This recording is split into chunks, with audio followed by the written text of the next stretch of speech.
I could get on a horse, believe me, right now, and take him up to the 2 furlong and sprint him back and push him out and ease him up and come back, and I wouldn't feel it. I promise you I could do that right now.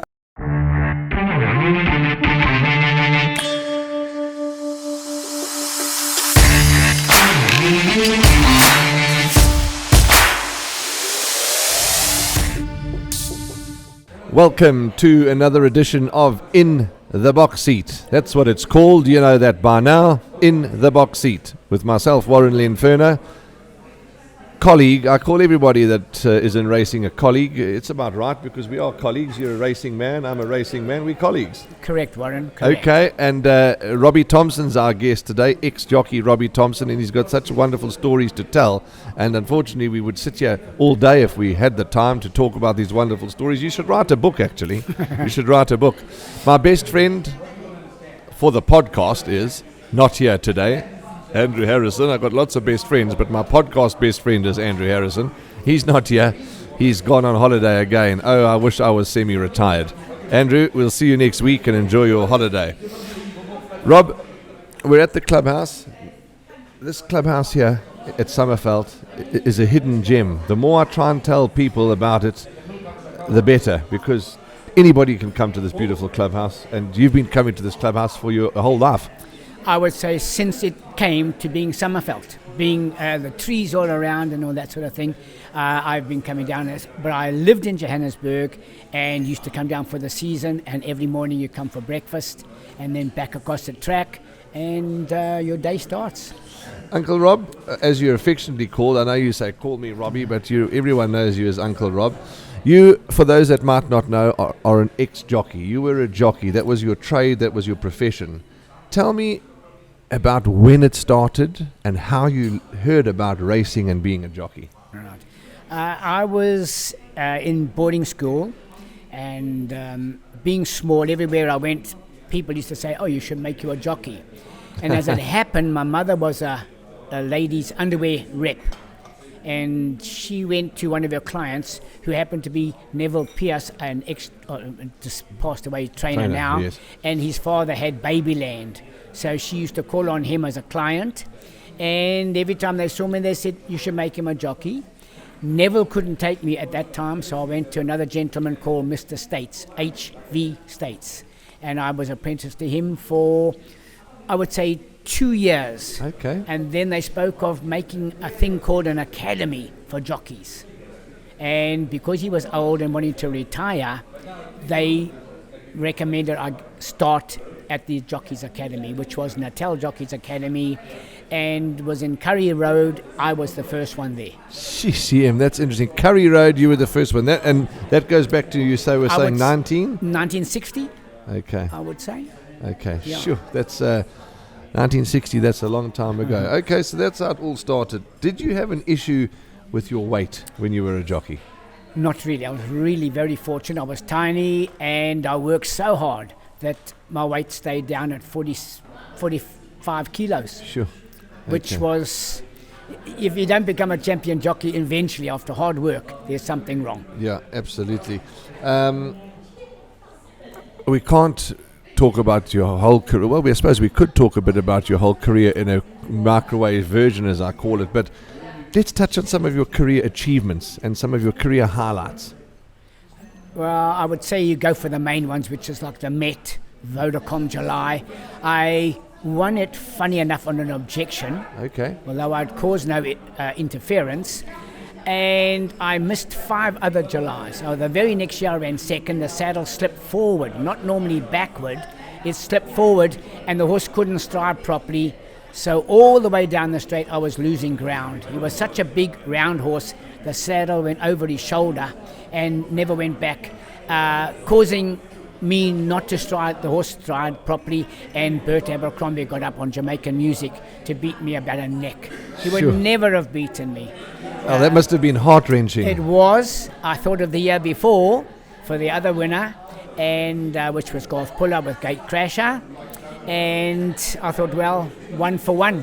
What can you do? So July's, you've won how many? One July. and second, Right. and then I should have had 3 other winners.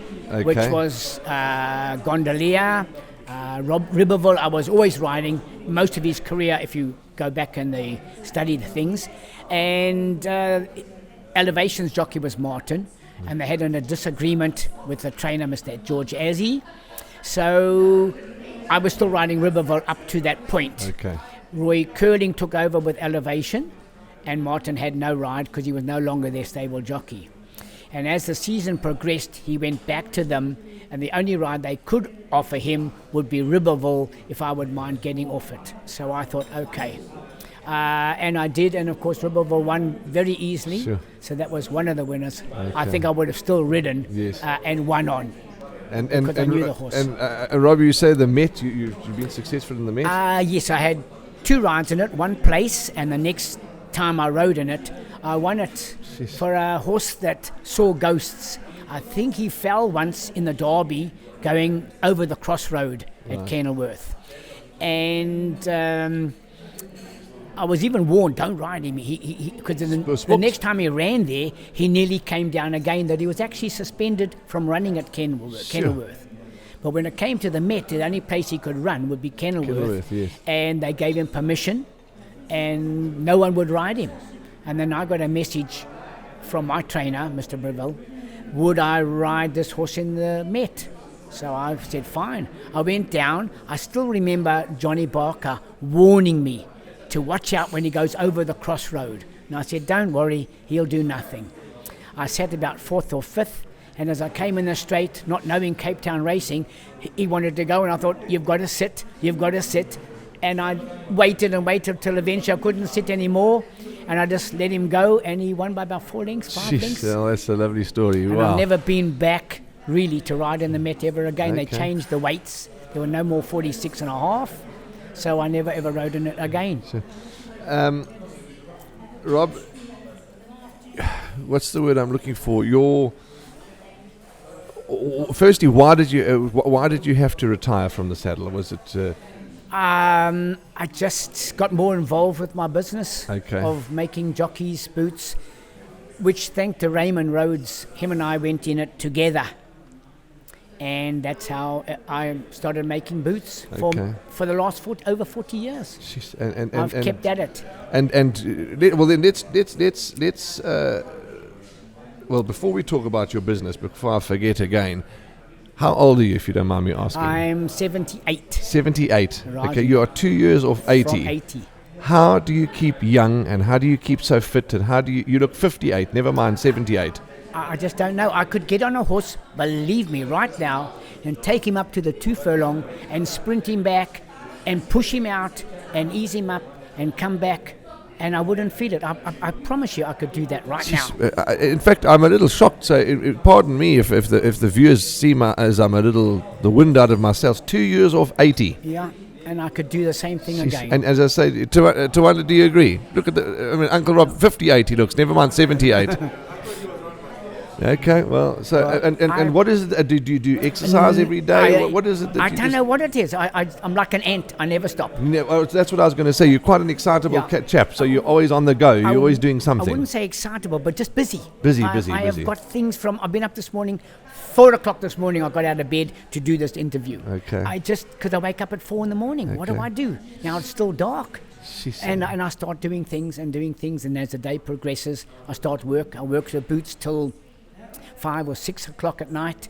Then I stop. Then I might garden if there's enough light. Do some gardening. And I cut my own lawn. I use weed eaters, chainsaws, all the things I need in my garden. Oh, that's fantastic. Okay. Very blessed. Well done. You are blessed because, as I say, at the age of 78, I hope I'm as fit and strong as you are at the age of 78. Well done. Let's go back to your business, your current business. You say you've been doing this for a long time. Tell us a bit more about it, the boots and the equipment, and tell us, and you must be well known. Do you supply the whole of the country? And other parts of the world. It's become like that. What is your business called? Just Robbie T horse racing. Robbie T racing equipment. Yeah, okay. racing equipment. Tell us more. Years ago, a very, very close friend of mine, Raymond Rhodes, got a suspension. He had a bit of a disagreement with a stipendiary steward at Turfentine at Christmas time. I didn't hang around for those things, and I left. And as the evening or the afternoon progressed, the stipendiary steward from Cape Town got a little bit more happy, and Raymond Rhodes knew of him from the Cape Town days and insulted him, and he said, I'll get you. And he waited, and one day there was a race of 8 horses. Yes. Raymond was a very cool guy. He was sitting last, turpentine, long straight, no need to hurry. And he let the horse go, and it never got up to win. And this gentleman accused him of putting the horse up and gave him a year. Wow. Then there was a panel of local executives who, one of the gentlemen on the panel said, it isn't fair, it's nonsense, he hasn't pulled up the horse, he's not prepared to sit on the committee. And through that, Raymond eventually got 6 months. Okay. And he lived in Johannesburg, I was living in Durban. And he moved down and stayed with me for several months. And at that time, a family of Mr. and Mrs. Velgemoot were making our boots since Reg Passmore was riding, and Uncle Hilly Passmore, and Brian Passmore, and myself. And he used to make our boots. And I was very friendly with the family. And Raymond said, can you still buy that business? Because he was getting on in years. And I said I would approach them. They said yes. In the meantime, Mr. Velgemoot had died. Okay. And Mrs. Velgemoot and her daughter were making the only racing boots for us. Sure. So I went and spoke to them, and they sold it to us. And we did boots. Then Raymond's suspension ended. He got a very good job with Ormond Ferraris and riding a horse called Wagga Wagga. Looked like a champion. He would run in the Guineas and more than likely win it. He took that job, and we all moved back to Joburg, and we took the business with us. Okay. Wagga Wagga did win the Guineas for Raymond, and that's how we started in the business. So you've been in South Africa mainly living-wise. I'm talking Joburg, Durban. I would say a Johannesburg jockey. Okay. I was very fortunate to be retained by the Oppenheimer family, Oppenheimer seniors. Which was Mr. Harry Oppenheimer and Mrs. Bridget Oppenheimer. Okay. Lovely family, absolute honor to ride for these people. And how wonderful to still have them, the generation down racing. and the racing and the slacks and the gels absolutely. Absolutely. And Maritzfontein and Wilgeborgsdrift. Unbelievable. I mean, just those family names will just go on and on and on and on. Just heartwarming to racing, because we need people like that so much. Absolutely. Now, you have a business partner by the name of Debbie who works very closely with you, and she's an integral part of your life, and she's an integral part of your business. Correct. Tell us about Debbie. How did you come across her? Where did you meet her? And what role does she play? The business was growing, and I was the only person making the boots. And I went to her and asked her if she would be interested in coming to work for me. And I would teach her how to make a really nice boot. Because from Mr. Velgemoot's days to what we make nowadays are totally different. You wouldn't think it's the same thing. Okay. They are beautifully handcrafted, handmade. So you make boots. Them yourself, handmade with your own 2 hands. You make your own. From leather on the table. We cut out the patterns. We get the jockey's measurements, and everything is made to his measurements. They fit him best of all. Now, I say this next comment with the greatest respect, and people say you shouldn't say with respect, but forget about all that nonsense. I'm saying this with respect. Right. Your service delivery is fairly quick, but if somebody comes to you and says, I want these boots, you can't turn them out overnight. You make, well, the point I'm making is you make quality products. Correct. And quality takes time. Right. Are you happy with that statement? I would definitely agree with it. Unfortunately, I'm the person who's in that business. Yes. And as a jockey, I am the same rules as in my boot business. If a jockey came to me now and needed boots tomorrow, he would have them tomorrow. Okay, so you would Before make a plan. the first race, I personally would not sleep till those boots are done. Sure. Okay, that's special. And that's what I'm like. Okay, so if you're under pressure or a jockey's under pressure, you do it. But in general, you take your time to handcraft the most magnificent product. Correct. Sure. Well, that's also very interesting. And is it only boots, Uncle Rob, or do you do other bits of equipment? It's grown from boots to breeches and saddles. The lightest saddle in the world, 100 grams. Sure. I can even make it less, and it's strong. I drive a 4x4 over it. stand it, wait for 5 seconds, and drive away, and the saddle just comes back into shape. Jeez, You that's cannot, and interesting. it's 100 grams. Where do you get all your materials? Obviously, over the years you've sought. You don't have to tell us who your suppliers are, but I'm just well- saying you've got your suppliers that you've used, and is it easy to get the materials? Not anymore. I ordered, say 7 years ago, the material I'm still using today, Okay. because I had to buy 1,000 meters. Sure. Otherwise, they won't make it. Okay. So for the next person to go along, and it cost me 144,000 rand then. Sure. And to do it now would take probably 2 years to get it. Because the Jeez, way okay, sure. all the different sicknesses are going around the world have been able to delay everything. It's shocking. Okay, sure, that's interesting. Okay, so you and Debbie have got a great partnership and a working relationship, and As I said to her, I will teach you how to make a brilliant boot. And that's what we make today. Whatever we make, from breeches to anything to do with racing, is the best we can make it. your relationship with the jockeys today around the country and around the world probably is good. I mean, yes, we know that everybody's different. Some people are fussy, some people are not so fussy. Some people are difficult, some people are not so difficult. But you know, every human's different, and you adapt well to them. You know what they want, you know what they don't like, and you that must be a huge asset to you and your business. A massive knowledge to know what they want. They just got to order if they can be in England today or Australia, like Lynn Schofield, and I'm just busy making his son boots for racing. Okay. And he just orders them and they're made. Okay. Callan Murray, I've sent him boots, Okay. and now it's growing more and more. I do have agents over there that act on my behalf. Okay. They tell me what they want, and I send them 20 pairs of boots, just like that. Sure. You've got such wonderful memories, Robin, such wonderful stories. Who in your year, back to your racing career, who was in the same year as you, as your intake? Who did you race with? Who did you ride with? In my time, there was only 3, which was Aubrey Roberts, Right. myself, and a youngster called Tim Healy. That was all that would be around in my time. Tim got killed in a motor accident while he's still an apprentice. Aubrey has passed away with a heart attack. And there's myself. Okay. That would be Durban, in the Durban Academy. Okay. Raymond Rhodes was in my time in Johannesburg, Peter Gullett, Gerald Turner, and there's a jockey in Port Elizabeth, Claude Walker, we call him. He's Gerald Walker. I think he had training for a little while. He and I were in the academy while he was a visitor. He came up from Cape Town, and he stayed at the academy for a short period of time and then left, as did Raymond stay for 1 week or a couple of days prior to a July running. But other than that, they were never in the academy. They were, like in my time, indentured to a trainer, Okay. and that's what they finished their time in Johannesburg like that. Okay. And all the new generation after me, like David Payne, John Gorton, they all went through the academy Okay. under Mr. Arthur Gorton, was the first riding master. Then I went to Cyril Buckham, who was still riding and retired.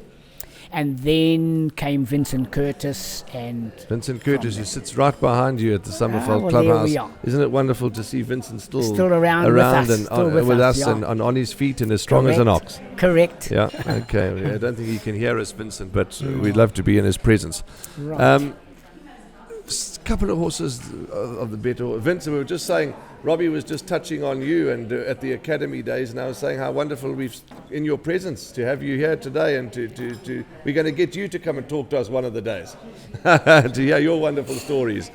And talking of riding masters, I mean, it is Vincent was Vincent world class, absolutely. Yeah, well, they all speak well of him. Yeah, and so of that's course, the main thing. Daryl Moore, and of course his dad.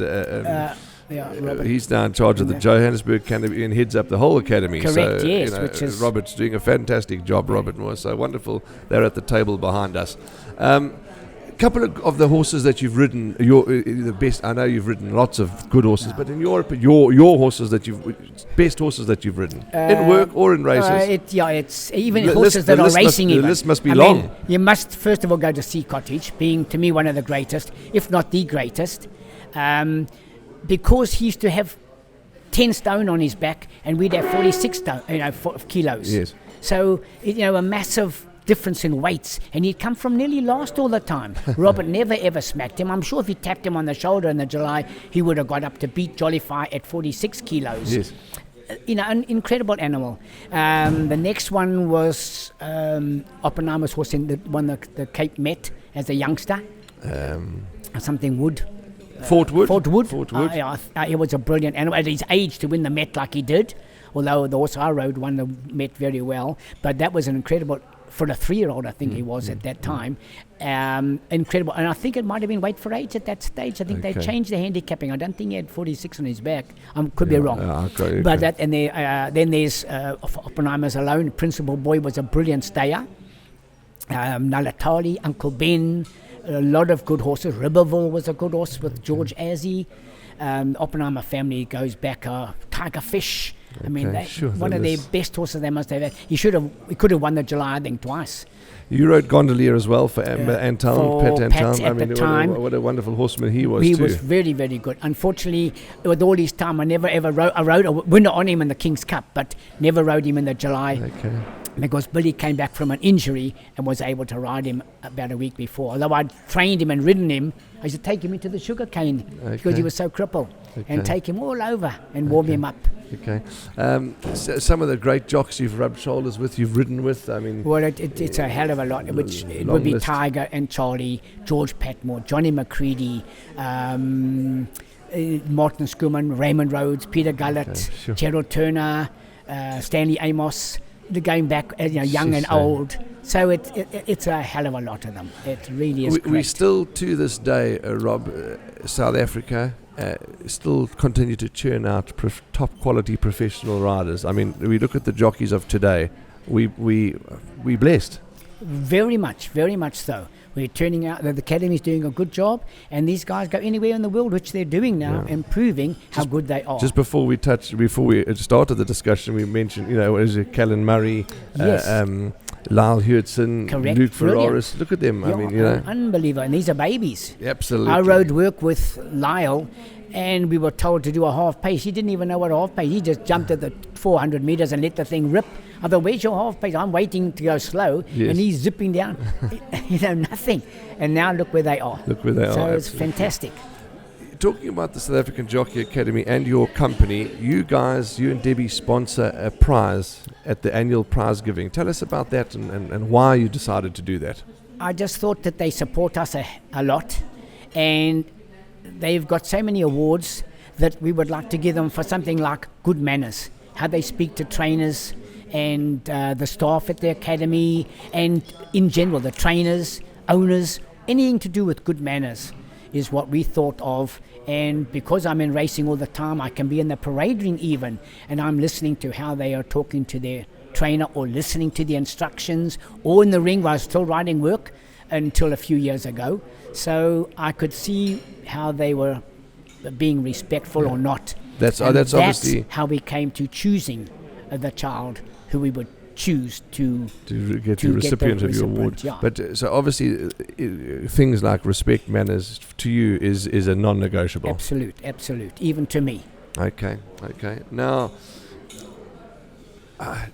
the current, you've seen things change in racing over the years, and the current situation in racing at the moment, how do you see it? Are you happy? Are you confident we're going to blossom? Because I certainly am.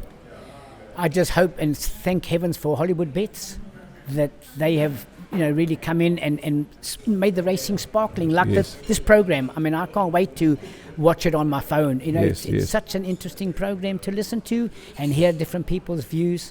So I think excellent. I think that I'm hopeful. Yeah, absolutely. We have to be hopeful, and I think, Uncle Rob, we've got a lot of the passionate racing people in the right places. Absolutely. And that's half the battle won. Absolutely. Now, but as we wrap up and as we get into the home straight, as I say, I like to ask a couple of not personal questions but fun questions. All right. your favorite meal? If I said to you, we're taking you for dinner, what do you enjoy eating? What's your best? I would say chicken schnitzel. Okay, you're a chicken And chicken vegetables. schnitzels and veg. Vegetables, Okay, yeah. that's your favorite. Very Okay, much, yes. and drink? Do you enjoy a beer or do you have a glass I of enjoy wine? a nice milkshake. Okay, so you're a milkshake man. Yeah, Okay. that's So it. you don't consume alcohol at all. Not at all. Not at all, okay. No cigarettes. Okay, well that's From my experience as an apprentice, the older apprentices smoked this and made me sick. Oh, God, that's the end of it. No smoking for me. So good lessons, and cheap lessons. sweet tooth. Do you have a little Love chocolate? Oh, you love chocolate. Yes, very much. Do you get a chance to go on holiday, or I mean, where do you enjoy, or where would be your best holiday destination? I think anywhere away from home, but I can never go because I've got my children are four-legged ones, Okay. and I won't go anywhere without being, they were looked after. I'm glad you mentioned your four-legged children, because every time you come to the clubhouse, and I'm surprised that what is the little dog's Chloe. name? Chloe. Yes, Chloe. tell us about Chloe. Where She- did you find Chloe? A friend of mine found her in the street in Jacobs, Okay. and they took it to the vet, and they said, well, they'll just give it to the SPCA, and I heard it was going to be put down, and I quickly phoned, and I bought her. Sure. I had to have her spayed because she was in season at the time, and what a lovely little dog. She doesn't go. She's by your side all the time. If I go to Johannesburg, she'll sit in with my convertible, her roof is down, she sits on my lap and doesn't move. She has got a character like you can't believe. She's an incredible little doggy, friendly to everyone, especially to children. Okay. Loves them. And have you got you've got a couple of others at home? I've got two other Bassets given to me by MJ Odendahl. Had someone who had them, and he didn't like the way they were looking after them, Okay. and asked me to take them.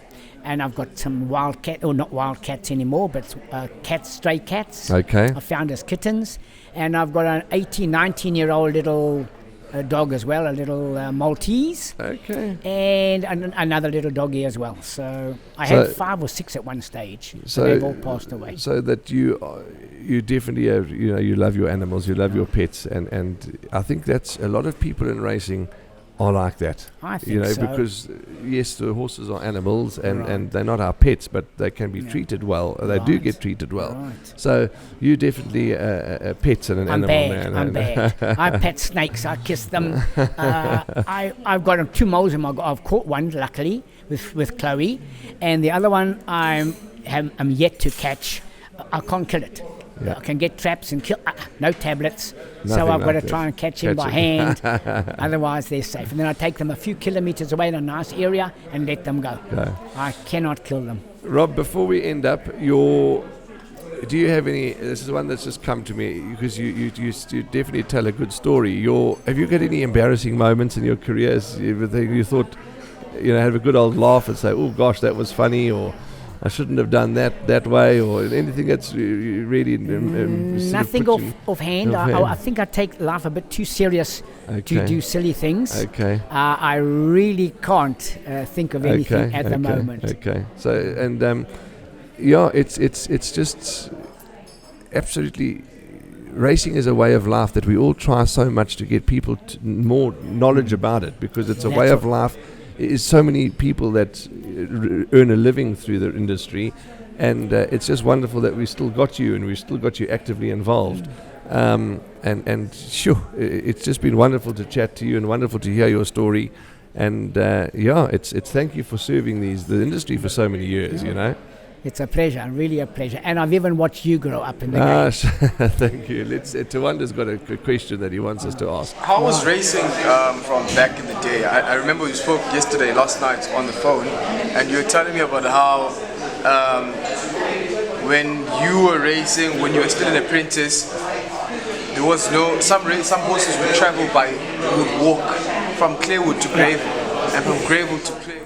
Yeah. Is that so? Goodness gracious me. In the old days, horses used to go by train. They'd leave on a Friday afternoon for Maritzburg races. Sure. They'd get there 2 a.m, walk from the station to the race course, race that day, come back Sunday morning at the early hours of the morning. So would you have to walk through the streets? Just walk? Even in Johannesburg, we used to walk from the stables through the roads, across the main road, but not like freeways. Sure. And go to the race course, and then walk. Clearwood used to walk over the railway line, and go back to down the back of the factory. Still there today, those big silos. Yes. That I used to get up at 3:30 in the morning, get the grooms up, get the horses, my little string out, come back home, get dressed for school, run to New Forest High. That's how it was. New Forest High. I think Paul Lafferty might have gone to New Forest High. I'm not sure. I think he was. That name rings a bell. New Forest. There's a lot of people. Sold to Wonder yesterday. I was running from Durban to Clarewood to go to stables for Buller Benton, and a trainer passed me and said, "I want to ride a gallop. Can you ride a gallop?" And I looked down at bare feet, shorts.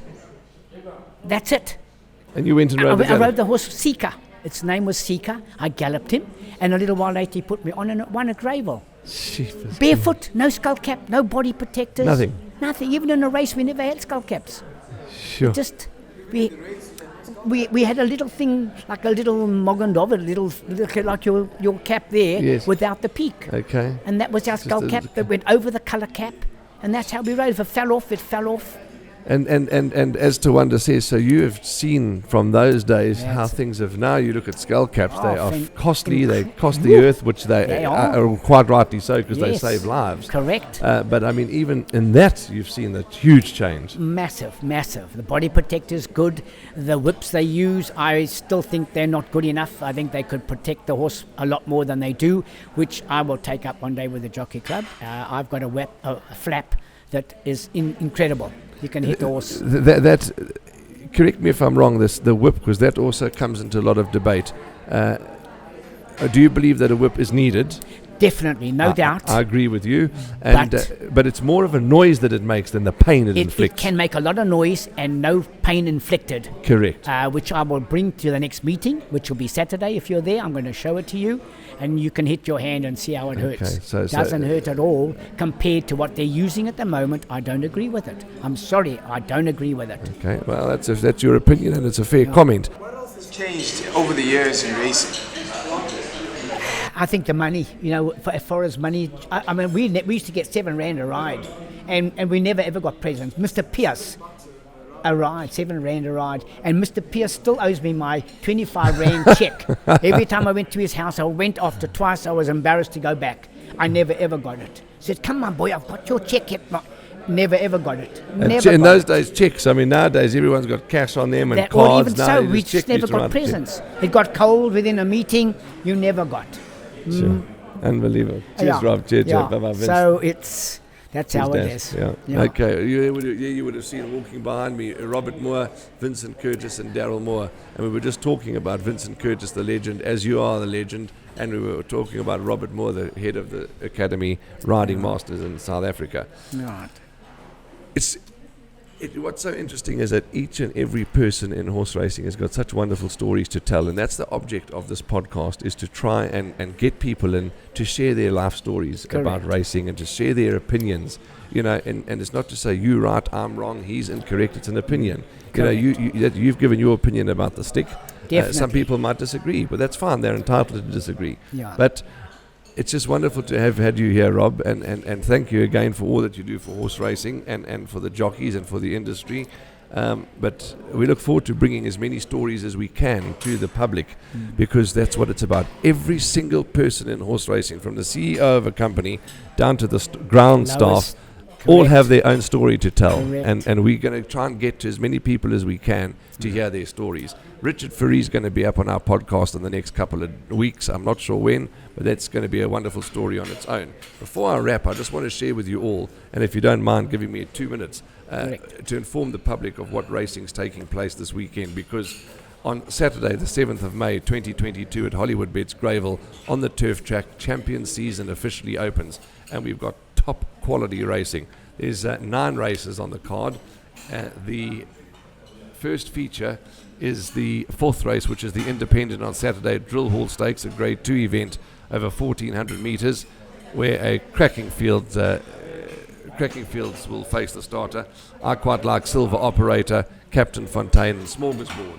The 5th race is the World Sports Betting Fillies Guineas, a Group 2 event over 1,600 metres, and I believe you can bank her under your spell. The 6th race is the World Sports Betting Guineas, a Group 2 event over 1,600 metres. I quite like Pomp and Power, but it's not as easy as that. It's a very, very tough Guineas race. And plenty of racing action at Hollywood Bets Greyville on Saturday. If you're in and around KwaZulu-Natal, get there because it's going to be some top-class racing. From Tawanda Taravinga, Andrew Harrison in his absence, Robbie Thompson, thank you for your time. Pleasure. And I wish you and your family and your business all the very best. And please just keep grinding and keep going because you're doing a wonderful job. Thank you very much, Warren. Robbie Thompson, the legend. Tawanda. See you, as always, in the number 1 box.